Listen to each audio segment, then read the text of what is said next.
Sorry, this is it, or? Where is it? Can you just start by telling me your names and what your project was, what your team was? I'm Issac Harwell. I'm Harwell Asturias. Our team was Harwell Asturias Labs. We were designing a generator called the Motionless Thermal Generator, or MOTGen. It would tap power from deep sea hydrothermal vents.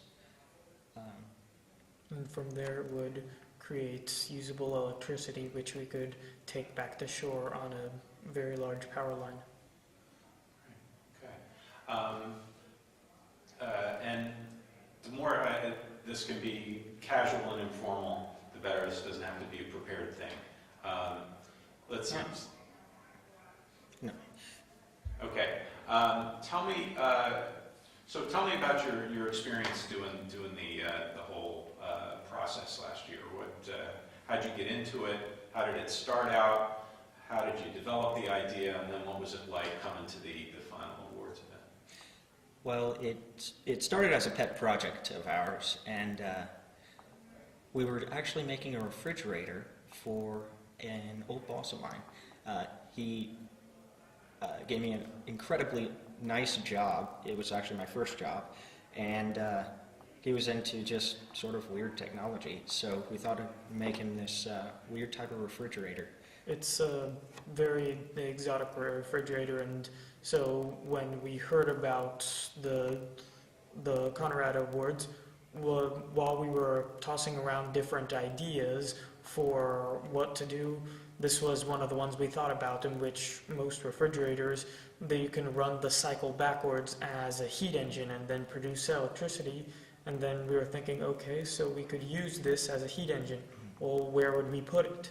And we thought about putting it, using it for geothermal power, and more than just land-based ones, which had been somewhat more well explored, hydrothermal ones, which would be a very good situation for these. You have the hot hydrothermal fluid, but you also have the ocean water as a very large cold sink. One of the important things is being able to reject waste heat into the environment, which is hard to do if you're on the land because you have to reject it to the air.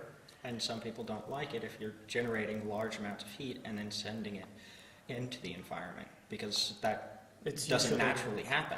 It's usually done using river water, and that's been its own problem. Diverting nuclear power plants sometimes do this, divert streams from river water, heat up that water, and then when that hot water is returned, it disturbs the ecosystem. So in a hydrothermal vent, the water is naturally flowing, so we have no effect on it, and it saves the cost of, in some geothermal systems, the water must be pumped up. So it just seems... So I'm sorry, let me interrupt you if I can. So you come up with this great idea, and how did you come to find out about the Conrad Award and apply? Well, we found out about the Conrad Award actually almost in a coincidence. I had been in a NASA program before, High School Aerospace Scholars, and as part of one of their mailouts, they mentioned this very interesting competition called the Conrad Award, Spirit of Innovation Award, which we should look out for. And so I looked at it and I showed Isaac and the competition. Both of us took interest in it, and that's when we thought of putting the idea there. And how long did it take to sort of turn it into a presentation that you were ready to make here, and what was that process like? It was about 2 months from when we heard about it till December, which was at the beginning of January is when initial submissions were due, and that's when the bulk of the first design process, what we had for the presentation, came in. And once that was approved and we were notified that we were finalists, then we started working on the design and preparing for the summit in April. And what was that like? Was that a lot of hard work? Was it pretty easy? How did that process go? It was probably a lot easier for us simply because we do so many projects on the side, and it wasn't so much out of the routine for us simply because we've got the hobbies that we do. But it was definitely work. And it was interesting because even though, as Isaac says, from the research side, we knew our material and there wasn't too much more, it was a whole different kind. We had to find out how to package this attractively in a presentation. We couldn't just walk up to the podium and talk stats about our machine. So that was its own, and then of course there's public speaking, which is never something that most people look forward to, and so Well, it definitely wasn't something we looked forward to at the start, but after practicing it as much as we did, we started to realize that we actually were able to present it well, and that really served to help us out a lot once we got to the competition. Just having that feeling that you have the material you need to give a good presentation, that serves as a very powerful tool when you're actually giving the presentation. You don't stand there second guessing yourself the whole time. You just know that if they ask you a question, you've got the answer. Right, so that's a good segue then into the presentation itself, to coming here a year ago, right? You were here like these teams, and were you nervous when you sort of went in to make your presentation, and how did it actually go? We definitely had the something like that butterfly in the stomach feeling as we came in, and as we started seeing some of the other presentations, we sort of got set into the mode of, yeah, we can do this. And for me at least, I don't know about Daniel, but it sort of eased that feeling for me.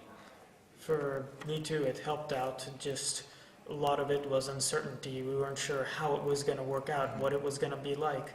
And then we got there and we saw, okay, this is the podium I'm going to be presenting on. So, and even at the beginning when we were going through the slides, it was, of course, what we'd practiced, but in a whole different setting. And I know I at least was a bit nervous for that, but then by the end of the presentation, especially the question and answers, I felt more comfortable, and that was definitely where at least I felt the best once we started getting to question and answers, because it wasn't trying to tell yourself, okay, I must do this the way I'd always practiced it, because the way I practiced it was the way I wanted to do it, but you could just go and answer the questions more naturally, and it just gave you more confidence when you knew you didn't have to stick to some preset speech you'd already prepared. And just because of the way we worked, the question and answer was definitely where I felt we excelled. That's normally the environment that we talk about this stuff in. Somebody's curious about what we're doing. I mean, we do some pretty weird stuff outside of school. I mean, we build things that you wouldn't normally think about. So the question and answer environment is something that we know pretty well, and that's something we were ready for. It was always something that we got used to, because imagine if instead of trying to go to parties or sports events, you were building things.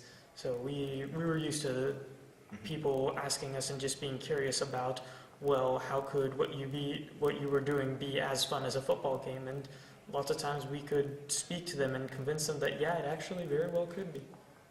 Cool. So you win, and tell me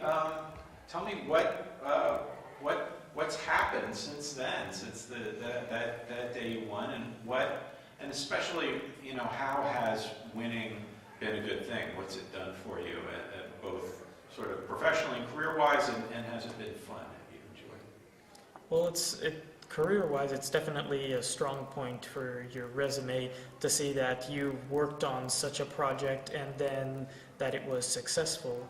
And then on more the project side, it's helped us a lot just by connecting us with different people that we probably wouldn't have met otherwise if we had tried to do this by ourselves, for example. And by speaking with these different people who would be experts in their field, we could learn things that would be necessary in order to do our project, which maybe if we would have never even thought of asking them or contacting them or not been able to. So it's